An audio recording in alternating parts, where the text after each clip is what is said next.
we see a lot of movies, RT. We see Yeah. a lot of movies. This is phenomenal. I audibly gasped and said "fuck" out loud. Granted, I was at home, like at a screener. That's what I try But to make them do. like at the beginning, I was like, like it was. This is a great film. Welcome to Bitch Talk. I'm your host, Erin. And I'm co-host Ange, aka Captain Party.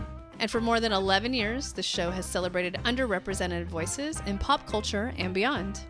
But not in the snore kind of way, which is why our listeners and followers have graciously voted us Best of the Bay, Best Podcast on 48 Hills for 3 years in a row.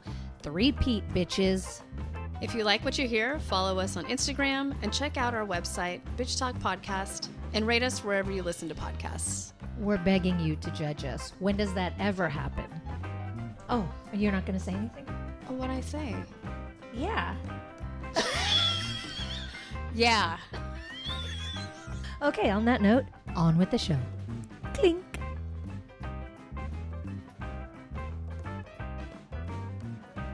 All right, we are at SF Film 2025, speaking with the writer and director of the film 40 Acres, RT Thorne. Thank you for being on Bitch Talk. Thank you for having me. Appreciate it. So our audience hasn't seen the film. Can you introduce 40 Acres, please? Yeah, 40 Acres is a survival thriller, post-apocalyptic survival thriller involving a black and indigenous family that have a generational farm.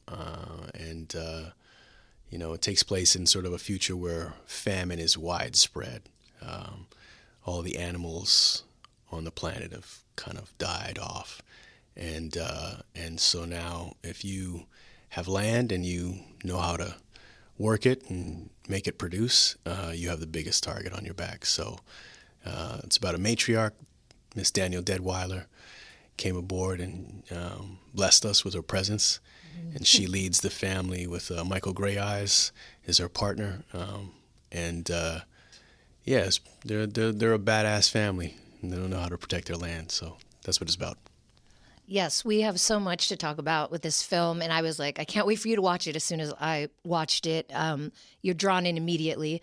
But before we dive into that, we want to get to know the mind behind this film to understand a little more context. So can you just start off by saying where you're from and how you initially got into filmmaking or music videos or anything creative in the first place? Yeah, I'm from Toronto. Well, I shouldn't even say that. No, I'm not from Toronto. Hold on. I lived in Toronto for most of my life, but I'm actually originally from Calgary, Alberta. So kind of our Midwest in Canada, and our family didn't have a farm, but my father was in the produce industry and worked a lot with local farmers and so was exposed to that that lifestyle, that the symbiotic relationship of people working the land and producing food. So it was always something that's really important to me and something that I thought about a lot. I think food scarcity is a definite issue for a lot of communities. So I think about a lot of those things. Anyways, I mean that's just kind of like in the background of my head. I moved to Toronto with my mother and my brother. And my mom, went back to school, put herself through, got a master's degree and put my brother and me through our secondary education. So she's definitely a huge staple in my life, taught me a lot about how to live and how to survive. And had been through a lot herself and sort of wanted to arm us with the thinking and the tools in order to sort of move forward in our lives. So the relationship that you see in the film is actually, that's me and my mom. It's that relationship, and it's kind of that universal generational relationship where your parents before you, they had to deal with what they had to deal with. And then they're sort of trying to arm you with the tools to live in that world. And then you as a young person, you're coming up in a different world, and you're kind of like, you have your own ideas about how to move forward and stuff. And so that was definitely it. I mean, coming from she's a Caribbean immigrant. She's from Trinidad, and she faced a lot of racism and a lot of gender issues of course, when she was coming up. And she's like, if you guys are gonna do something, you need to be a doctor or an engineer or a lawyer. The standard sort of immigrant. Across the board. Thank God my brother, he took the bullet on the lawyer thing. So he became the lawyer of the family. Bless him. Yeah, bless him. You know what I mean? So really, just my mom's like, all right, I got one in the family. This one can do whatever. And see what happens. That's so relatable for me. Good job. Yeah. So I was lucky enough in that respect. I think she also, my mom's wise, and she recognized that, like, if I love something, I'm gonna kill myself to do it. I'll put in all the work I need to do. And she saw that I was, had a creative mind, and I was always drawing, and at first I wanted to be an animator. I got a chance yesterday to go to Pixar. Rad. Isn't that which like was the best? Incredible. Disneyland. Yes. It was incredible. It's incredible. But and that was kind of my way in. I would draw a lot. I drew a lot of comic book stuff, and then eventually after sort of a relationship with music, as a young person, you're connecting with music. Those two things aligned together, and I started realizing my comic book frames were storyboards. Ultimately, it's I'm telling a story in a frame. It's very much the same thing with being a director and holding a camera and following people. So I started directing music videos. I started chasing around people, artists, at shows and going backstage and hustling them. And I shouldn't say I'm hustling the artists. You were working. I was hustling their managers, yes, to try to let me to shoot them and do different different videos and stuff like that. So I did that, and had a whole career doing that. Almost 10 years. Partner and me started a company, and we pulled in other directors and serviced Toronto locally, and then also I did quite a bit of business South Side, so I did stuff in Miami, New York, LA. It was a lot of fun, and that was my way into filmmaking. Did you move to the States and start working here, or were you always based in Canada? I was always based in Canada. Okay. Yeah. Why wouldn't you want to live here with our lovely government and our lovely healthcare? You're not tempted, RT? I mean, there was one year that I got my appendix out, and I remember I was like, oh, what's this pain I got? And 2 days later I was in the hospital, and I had to get my appendix out, and I was like, I wonder what it would cost to get that out if I was in New York right now. And I took a look, and it was like the price of a BMW. And I was just like, yeah, don't really have that money. So, thank God for universal health care in Canada. But yeah, no, I mean, I think in my younger days, I think you wanna be where the scene is. You want to be out in LA. You want to be, shooting and creating stuff out there. But I think, I was fortunate enough to get a pretty good reputation, and my work was traveling. So I would get calls to come down and shoot stuff out in LA, and I was happy with that. I didn't really have to be around in the scene as much. And then as I got a little bit older, I just I started thinking about family and met my wife, and we were just like, you know what? I think we're good, and it's a global market now. We can travel wherever I go. I shoot TV shows wherever, so it's not really about being in one place. I think you be in the place that you feel the best in. I think that's the thing. You can feel normal. Sure, there's that. Whatever that means, whatever your normal is. So let's talk about 40 Acres, and it sounds like it's mostly personal story-ish, adjacent. But when did this start? When did the writing start? When did the thoughts start about this film? Yeah, I think, like I said, I think there was stuff always floating around in my head. For me, I mean, I think I started on my film journey later than a lot of people. Like I said, I had a music video career, and then I had kind of a television career that I had, been doing, and loved those forms. But I always loved movies. I think everybody loves movies. They have fond memories of going to theaters and being taken on a ride and wanting to contribute my voice to that. So, the story of 40 Acres came slightly out of necessity. I was trying to do films, and the scripts that were kind of coming to me were really, really stereotypical.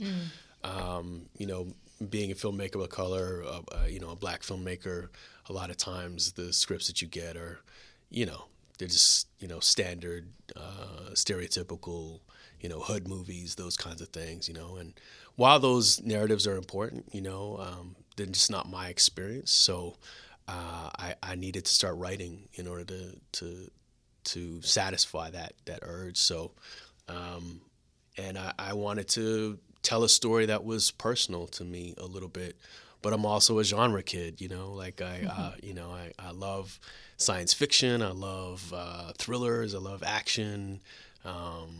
So I was trying to find a story that worked for me. And I think, the idea of land sovereignty, food insecurity, like I said, was something that was always in my head. So I thought about a story about,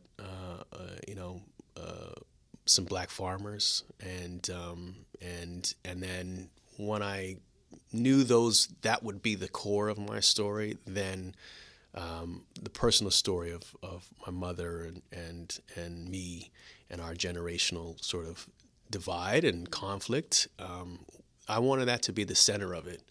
I think in a lot of genre films, they've become very simple things now. They're all revenge stories nowadays, and we had a lot of interesting character-driven thrillers in the 80s and the 90s, but it's just been boiled down into sort of, a really simplified story nowadays. And I just didn't want to do a revenge movie. I wanted to do a movie that was a little bit more complex. I wanted to challenge the genre a bit. I think that's possible. I think you can still go to the theater, have fun, but have to think a little bit, and walk away thinking about it, So, and I think those stakes, those more complex stakes are more involving for an audience. Like, I think everybody can go, okay, I understand. Somebody kills your dog, you want to go kill them, but you can passively watch that. And I think when you are more involved with the characters, and you have to think about what they're doing, and you have to think about, would I react in this way? How would I do? I think there's something deeper in that. And so I wanted to start with a film where, there's a mother and son. They have two different sort of ideas about how they can survive. And neither is completely right. Neither is completely wrong. They make bad decisions sometimes. I like that messiness, and I think you get more involved in that. I think an audience can feel those decisions, and hopefully, if you love those characters, then you go on this ride with them. So I wanted to do something like that, and I took my time with it. It took almost like 6 years, me and a writing partner, trying to find the right combination in there. Yeah, the right balance. Yeah, the right balance. You yeah. definitely hit the nail on the head so beautifully. There's so many layers to this film, and I love horror and gore, but it's like you hit the checklist of everything that I love about a film, because there's love, there's family, it's funny, and it's sexy. I mean, it's a gore horror film, but it's also sexy. You know what I mean? It's just, you just really hit all of the check marks of a film that I would love. And that's why we're so excited to talk to you today. So I want to dive into the why you decided to have this blended family, this blended Black and Indigenous family, because it's not rare. You're in San Francisco right now, especially in big cities. There are so many mixed race couples. We never see this, and it was so beautiful. Or it's just one mixed race type stereotype. Sure. Yeah, sure. I mean, look, the connection between Black and Indigenous communities is like, it's something that's, I think is I don't know, it's historic. You know what I mean? Like, we generally only see these type of characters portrayed in like old westerns. Both characters are often background players, you know, and don't have a voice, and so I just knew that. And I mean, you know, look, our communities up in Canada are a little more connected, and so I wanted to see that. I wanted to see a family I've never seen on screen before that gets a voice and gets to speak for themselves and is resilient and funny, and you know, so that was just sort of. I wish I could say there was like something behind it. It was just more that I just haven't seen it before, and I wanted to see it. You know, if I get a chance to make a movie, I'm going to make a movie where those are the heroes, you know? So, and you know, like I said, we have a lot of commonality. Both of our cultures, you know, have you know, we've fought through the attempted eradication of our cultures in our lives. But yet we're still here. We're resilient. So I think, you know, to see that connection and to have a conversation about that connection in a film, I think is really important. And so yeah, I just, you know, I wanted to put them on screen together and let them have some fun. Mm-hmm. Yeah. That leads me into my casting question, because Danielle, holy shit, powerhouse. Mm-hmm. I want to see her do everything. Yeah. So can you talk about the casting process, how she came along? She's an EP on it. And also, you know, it's important for you to have a family that you haven't seen before on screen. I loved the Indigenous part of it and the Indigenous language. So casting and then the language part of the film. Can you talk about both things? Yeah. I mean, with the film, Danielle was always like my number one. I had seen her in so many things, obviously Till, but quite frankly, one of the first things that I saw her in was Station 11. You know, a good friend of mine, Patrick Somerville, he made that show, and just seeing her in that was revelatory for me. I was just like, this is incredible. And I didn't, for the life of me, think we could get her.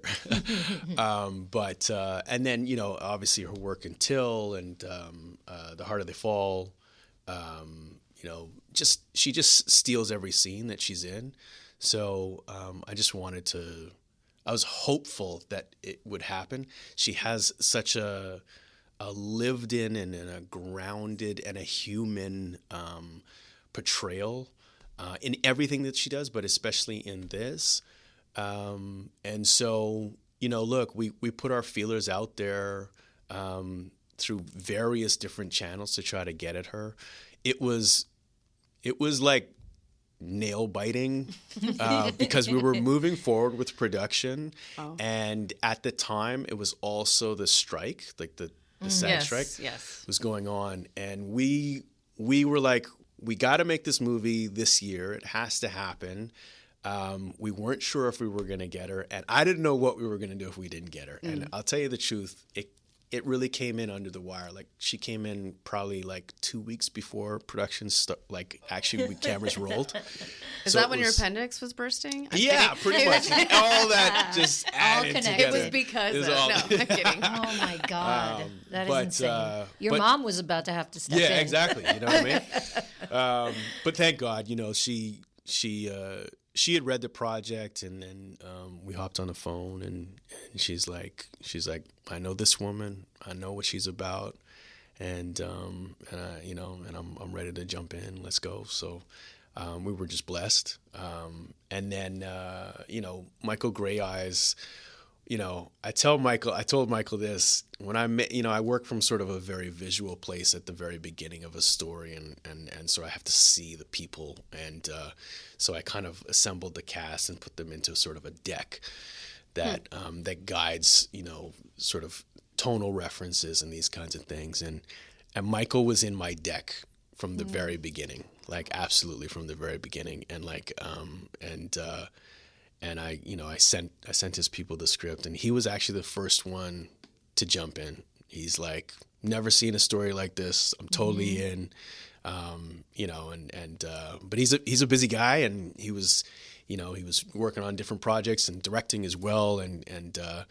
And so luckily all that stuff, all the stars aligned, as it does for any movie. So, but there was a second part. It was the language part. The language part. Yeah, the indigenous language. So I think, in any survival thriller, you see a family and they're surviving. And I think one thing that I really wanted to infuse in this film was, through the connection of the Black and Indigenous communities, it's like one of the other things that we're very connected on in both of our communities is a sort of reliance on traditions, on our histories, on our art, on our music, on our food, our agricultural practices, and our languages. These are things that are vital, I think, to the resiliency of both communities. We've had to rely on those things to keep our identities. And so that was very important for me to infuse in the film, that how this family is surviving, yes, through military training and whatnot, but unlike other families that you may see, you see stuff like in A Quiet Place or whatever the deal, it's not just new things that they've had to come up with.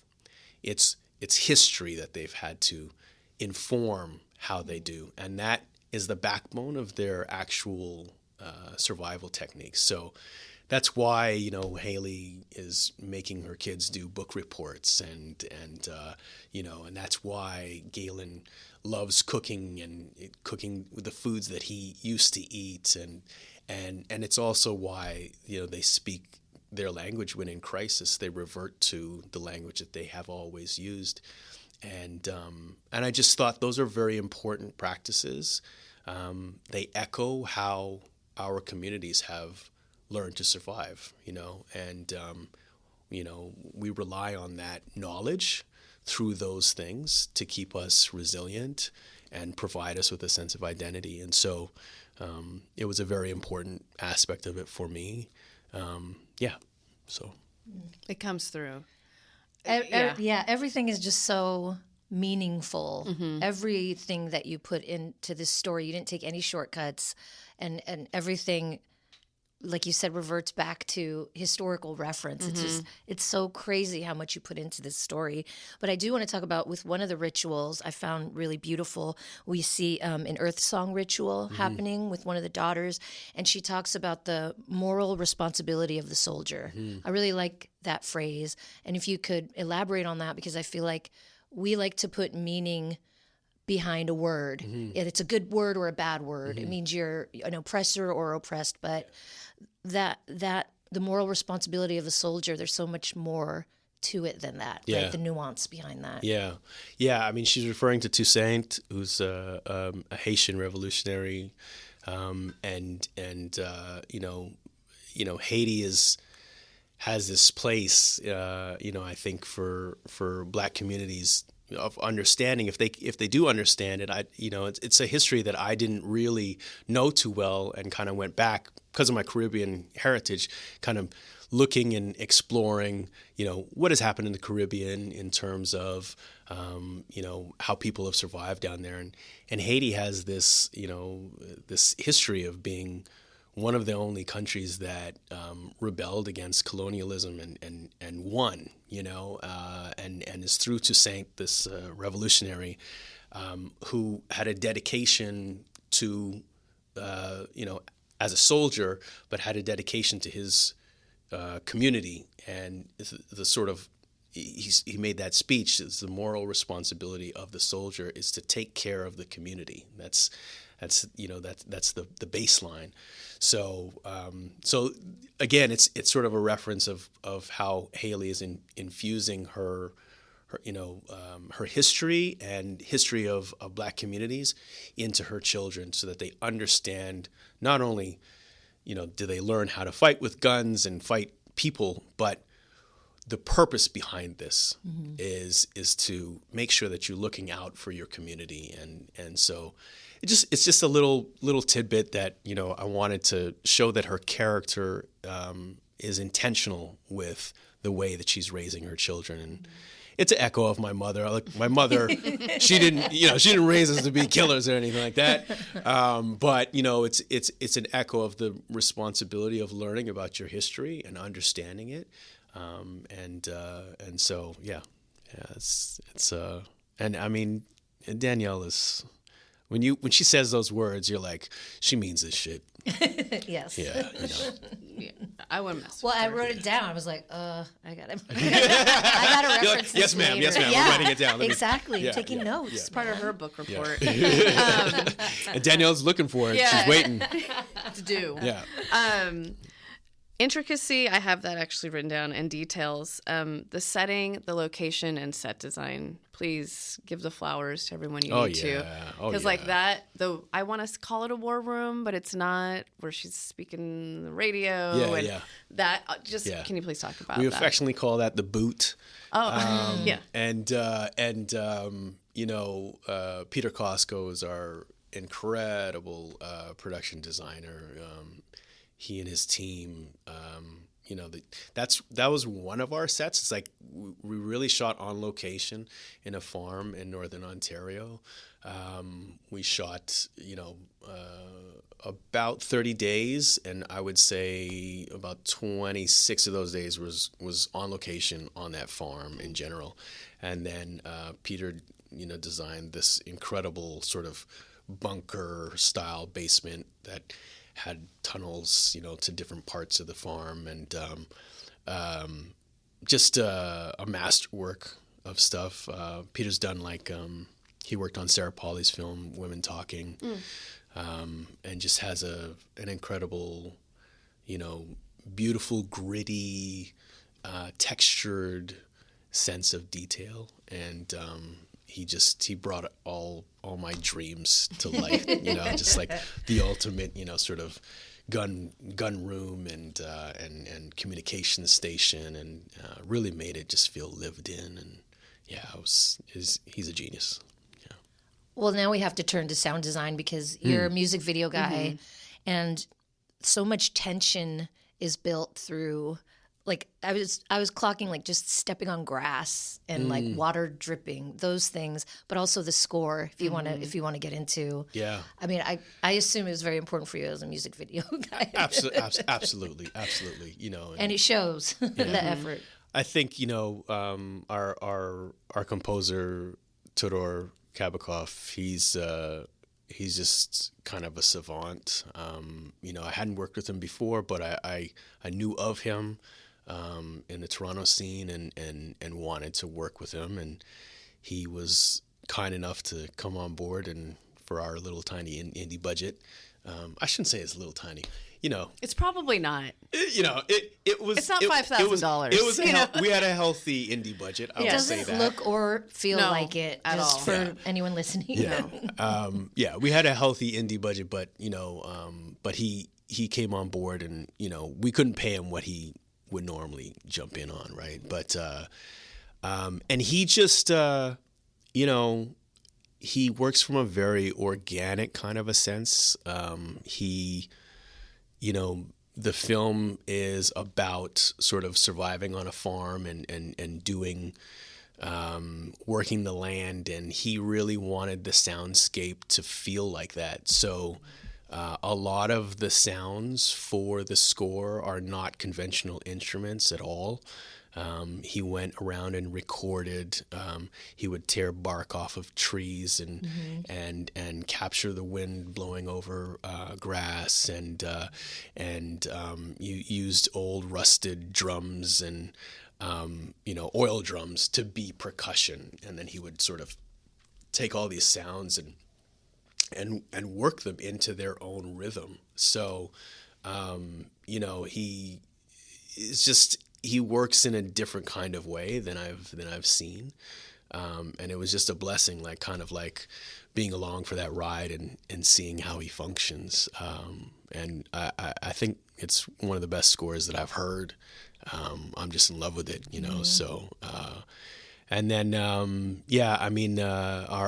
sound designer Jermaine, he is, again, you know, I when you get a chance to work with A-team people, it's a dream, right? And I think, you know, easily half of filmmaking, especially when you get into thrillers, is sound design. You know, there's so much.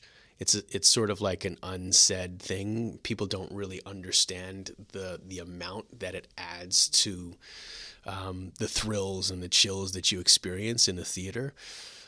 So, you know, Jermaine and his team were just incredible in terms of creating those soundscapes. And we talked a lot about the idea of grounding this when there is no score, that you feel and you hear everything. I mean, those are the things when you're actually out in a wide expanse of a farm. Like, I think farms are actually kind of creepy places, you know, because they're so wide open, but there's so much hidden in a farm. Tall grass, corn stalk fields. It's like there's so much when you wander around these spaces that you can't see. And I wanted to place viewers in that feeling of being like, you know, I'm out in the open. It's daytime. I should feel safe, but yet I do not feel safe at all. And again, you know, so much of that is sound design and hearing every sort of, you know, twig under your foot, or the breeze that blows through things in the quiet moment before something happens, little creaks that happen, you know, as doors open or things happen. So, you know, all praise is due and flowers for my sound team. They're just incredible. Yeah. Okay, I will say that I think for your first feature length, you really aimed high. Yeah. I appreciate that. And this was a half court shot or a full court shot, whatever the equivalent. You played basketball. So, like, how do you follow this up? I mean, how are you going to? And this is not pressure from us. Yeah. This is no pressure. Like, no. Pressure. I'm just like, you really went so big for your first feature length, and it's the perfect film. It's just like, where do you go from here? Do you have a dream genre or things milling in your head that already started on, maybe? Mm-hmm. Yeah, I mean, I think I just kind of want to do a little bit more. I like challenging the genre itself. I like mashing genres together, you know, like this is a thriller, but also a coming of age drama, a family drama. It's horror, it's action. So a love story? Yeah, it's a love story. Really are in the romance part of this. Yeah, something going on. Yeah, what's happening? No, actually, no. RT knows too much. RT has heard way But too I much. will also say, I'm not going to give it away, but one of my favorite songs ever is that I'm obsessed with, and I listened to it on repeat on the way here because I'm obsessed with it. So I was like, oh, of course, this fool. Of course, now you're going to hit me with this song. So anyways, go on. No, I appreciate that. Yeah, no, I look, I sometimes, you know, when you're trying to make a film, and it was pretty ambitious. I wrote a very ambitious script. I'm not gonna lie about that. And I feel blessed that we pulled it off in a way that I feel proud of it. And but yeah, I mean, I think I want to do more. I really love genre films, and I think it's really important, especially nowadays, to just like keep pushing the boundaries of genre films. They can do so much more than sometimes they're allowed to do. And, you know, evidence, you know, you see Ryan Coogler with Sinners right now. Like, I'm going to talk about that in just a minute. Yeah, just shoving, you know, the boundaries of it in a beautiful, beautiful way. So I just want to continue to sort of contribute my voice to that, and you know, see where it can go. Yeah. All I'm going to say is we saw Sinners last week. We were really lucky to see it in IMAX, and this film is on par. I am not blowing smoke. We see a lot of movies, RT. We see a lot of movies. This is phenomenal. I audibly gasped and said "fuck" out loud. I was watching this movie. Granted, I was at home. I got a screener. That's what I try to do. Like at the beginning, I was like. Like it was. This is a great film. Like it's gonna get the nominations. I know it, even if it's in the indie spirit. Not that you need it, but it's happening. Get all the praise. Yeah. Yeah. I mean, you could look at our, look at some of our episodes and who we have had on, and we're like, that's gonna do it, and it does. So I'm just saying that now. It's called the Bitch Talk Bump. Yeah. if you want to thank us on stage, I will don't worry about it. No, you don't have to. Thank you ahead of time. But we're just letting you know now. It's something is happening with this movie, and congratulations! I'm so glad we got to see it. It's so special. It's so special. Thank you so much. Yeah. It hits all the neurons, right? All the feels. Yeah. The movie is 40 Acres. It's coming out this summer. We hated it. We hated it so much. No, it's getting the Bitch Talk bump right now. Director, writer, RT Thorne, thank you so much. And please come back once you got all those awards and flowers. Yes. We'd love to have you back. Oh, my Lord. Thank you so much. I appreciate you both. Thank you for the time. Thanks for joining us on today's show. You can find more information about this episode in our show notes. If you're missing us, you can visit us at bitchtalkpodcast.com to sign up for our newsletter and buy us a cup of coffee. Did you know we're also on the radio? You can find us at bff.fm. And lastly, rate and subscribe wherever you listen to podcasts. All the cool bitches are doing it.